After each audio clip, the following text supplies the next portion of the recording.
7. Chernobyl Suicide Squad. On April 26, 1986, a late-night safety test at the Chernobyl nuclear power plant near Pripyat, Ukraine went awry, and the world saw the greatest nuclear disaster in history. Hundreds of people died in the immediate aftermath, and thousands more were killed in the years that followed. The incident sent 400 times more radiation into the atmosphere than the Hiroshima atomic bomb, contaminating millions of acres of the surrounding area. On May 4, 1986, merely days after the tragedy, mechanical engineer Alexei Ananenko, senior engineer Valery Bespalov, and shift supervisor Boris Baranov volunteered for a mission that many thought was suicide. They were promised that their families would be taken care of in the event that they did not survive. The result of their mission would determine the destiny of millions of people. Within a few days, it was discovered that hot radioactive material was melting through the concrete reactor floor and slowly dripping into the pools below. The lava-like fluid would ignite a radiation-tainted steam explosion if it came into contact with the water, destroying the entire facility and its 3 additional reactors, generating inconceivable destruction and radioactive fallout from which the world would take a long time to recover.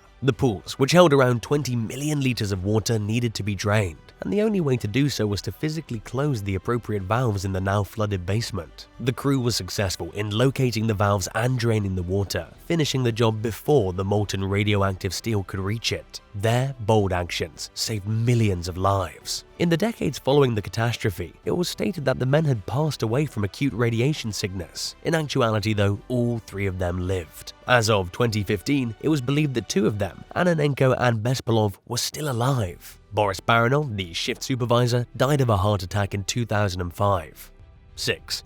The Raid at Cabanatuan. One of the most daring and effective rescue missions in the history of warfare was carried out by the US Army in January 1945. The release of the civilians trapped in the Japanese camp near Cabanatuan in the Philippines became known as the Great Raid. The rescue effort arose from the Battle of Bataan, a massive military setback for the United States and its allies. Tens of thousands were taken as prisoners of war by the Japanese Imperial Army. They were forced to march for long miles in terrible circumstances in what would become known as the Bataan Death March. The captives were eventually imprisoned in the Cabanatuan camp. While many were quickly transported elsewhere, roughly 500 men were still being kept in inhumane conditions by the beginning of 1945. In addition to sickness and famine, prisoners were subjected to the harshness of their captors and the continual fear of death. Many feared their time was up when General Douglas MacArthur and the US Army advanced. The US was set on getting the soldiers out no matter how tough it would be. The 6th Army was entrusted with devising a rescue strategy, and they realized the critical role Filipino guerrillas might play in any attack. The task was assigned to around 100 rangers and scouts, as well as 200 guerrillas. They were granted the go-ahead on January 30th. The soldiers waited for dusk to fall, after trekking nearly 31 miles, 50 kilometers to get into position.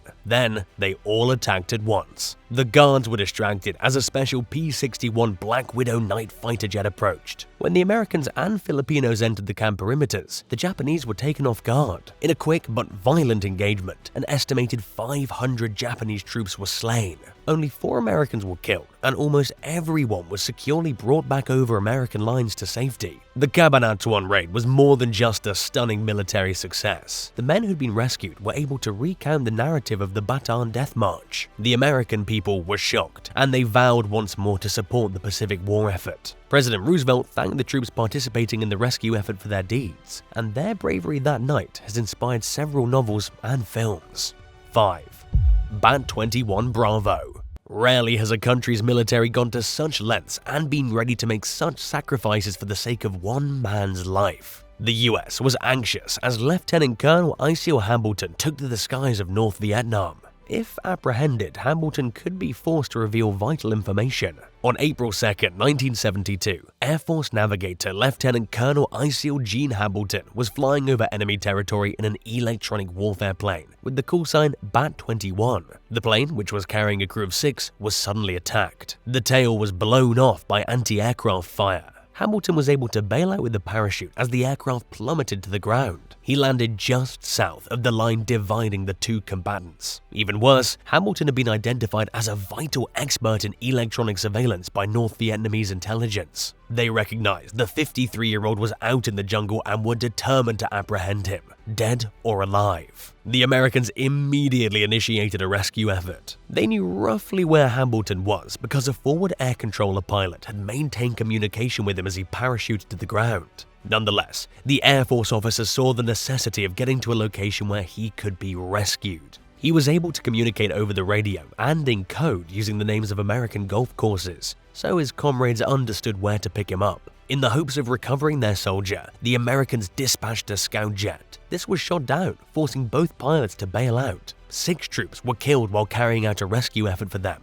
It took a total of 11 days to reach Hamilton. During the period, 11 soldiers were killed, a plane was destroyed, and hundreds of American and South Vietnamese forces were put in grave danger. Furthermore, plans for a large ground assault were put on hold until the rescue mission took place. To simply survive, Hamilton was forced to steal from villages and even kill a peasant farmer who tried to apprehend him. Finally, Hamilton was found by a Navy SEAL unit and transported to safety under the cover of darkness. It sparked heated controversy, with some people believing that putting so many people's lives in danger to save one guy was wrong. After the war, Hamilton left the Air Force and passed away in 2004 at the age of 85.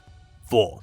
Operation Red Wings. Operation Red Wings took place from June 27th to July 5th, 2005 during the Afghanistan War. In an attempt to stabilize the region, the United States began a military operation in Kunar province to kill anti-coalition militia commander Ahmed Shah and his soldiers. But the Taliban forces ambushed the 4-man US Navy SEALs team, killing 3 of them, as well as killing 16 additional SEALs and Night Stalkers when they shot down their Chinook helicopter, which had been dispatched to retrieve the crew. The militants sustained huge losses and were forced to temporarily retreat, but they returned 3 weeks later, forcing Operation Whalers. This operation eventually succeeded in eliminating Shah's forces, thereby avenging the failure of Operation Red Wings. Lieutenant Michael P. Murphy, Petty Officer 2nd Class Danny Dietz, Petty Officer 2nd Class Matthew Axelson, and Navy Hospital Corpsman 2nd Class Marcus Luttrell were part of a 4-man Navy SEAL reconnaissance and surveillance team deployed by Chinook late on the night of June 27, 2005, to a saddle between Sortolo Sar and Gatagal Sar. They were spotted by local goat herders after moving to a designated overwatch location. After determining that they were civilians, the crew freed them, despite disagreements over whether to leave them free and risk death, tie them up and risk civilian deaths, or kill them and violate the rules of engagement. They were ambushed by Taliban gunmen, and the greatly outnumbered team received severe wounds from both battle and diving off the side of a ridge into a wide ravine. Axelson, Murphy, and Dietz were all killed. Before being killed by the Taliban, Murphy managed to notify Lieutenant Commander Eric S. Christensen of his team's plight and to seek aid. A quick reaction group of SEALs led by Christensen hopped on Chinook helicopters and flew directly to the scene without gunship escort. When they arrived, one of the helicopters was shot down by the Taliban, killing everybody on board. Luttrell, who was severely wounded and had been hiding between rock crevices, was rescued and hidden in a house by a local named Mohammed Ghulam, who sent a mounted man to the nearest American base to alert them of his location. The Taliban later attacked the area again, but the people held out until American troops came and drove the insurgents out. He thanked the folks who'd helped him before being evacuated. He'd barely survived his injuries. 3. Operation Ivory Coast. The Son Tay prison camp, which lies only 23 miles, 37 kilometers west of Hanoi, North Vietnam, was the landing site for 56 US Army Special Forces men on November 21, 1970. The team was led by Air Force Brigadier General Leroy J. Manor and Army Colonel Arthur D. Bull Simons. The mission's goal was to retrieve some 70 American prisoners of war believed to be kept at the camp, which was located in an area with 12,000 North Vietnamese troops stationed within 5 miles, 8 kilometers. The raid revealed that all the detainees had already been transferred to a different camp, rendering the mission a failure. From May 25th to November 20th, 1970, the carefully picked raiders were thoroughly trained and prepared for the operation at Eglin Air Force Base in Florida. The attack was accomplished successfully despite the lack of captives, with only 2 fatalities and the unintended loss of a plane. A year later, the US intelligence community underwent a significant overhaul as a result of criticism of intelligence failures to establish that the camp was empty, both in the public and inside President Richard M. Nixon's administration. 2. Apollo 13.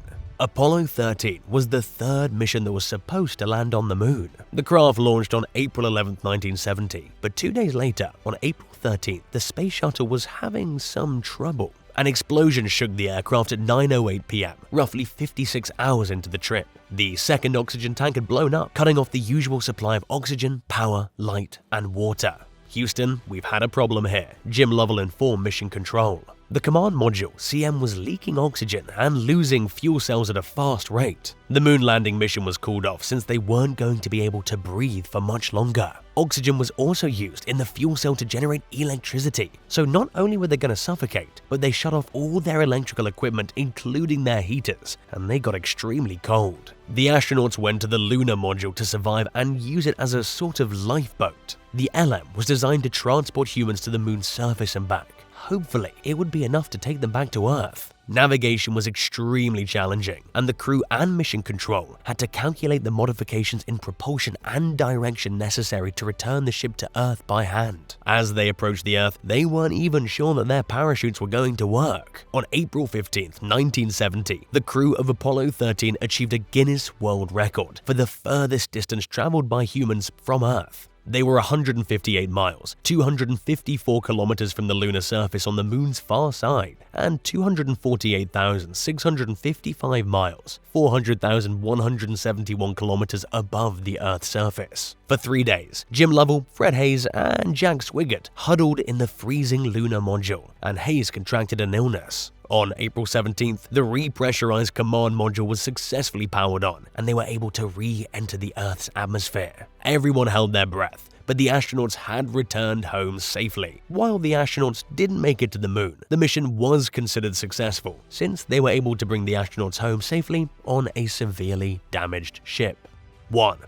Operation Thunderbolt. On June 27, 1976, militants of the Popular Front for the Liberation of Palestine hijacked an Air France jet, PLO. It was supposed to travel from Tel Aviv to Paris, but it was rerouted to Uganda's Entebbe airport. The terrorists requested the release of 40 of their comrades from Israeli jail. If their demands were not met, they threatened to execute the passengers. All non-Israeli passengers were released. After that, 94 people remained, together with 12 members of the Air France crew. The Israeli government, refusing to give in, tried to put a stop to the hijacking. The difficulty was that Air France jet was in Uganda, and Uganda's leader, Idi Amin, had expressed sympathy and support for the hijackers. The rescue operation would have to take place on foreign land in a volatile situation. A week after the plane was hijacked, 100 commandos tracked 1,553 miles, 2,500 kilometers to Uganda. To hide from the radar, they flew low, sometimes as low as 100 feet, 46 meters. The commandos arrived under the cover of night. They headed towards the massive terminal in a black Mercedes and 2 black Land Rovers. They were hoping the guards would misidentify them as Idi Amin and his bodyguards. Rescuers left their vehicle and rushed to the terminal building on foot. A shootout erupted, killing 3 Israeli passengers as well as all of the hijackers. As the rescuers attempted to flee, they encountered Ugandan forces, who sustained a number of wounds, including Prime Minister Netanyahu. Eventually, passengers and commandos boarded Hercules transport planes and returned to Israel and safety. In total, 102 captives were freed. Some countries condemned Israel for committing an act of terrorism on foreign land, while others expressed their approval. For Israelis, Operation Thunderbolt became legendary, and the individuals involved, particularly Netanyahu, became war heroes. Thanks for watching. Which one of these missions do you think was the most dangerous? Tell us in the comments below, and don't forget to subscribe. See you next time. Bye.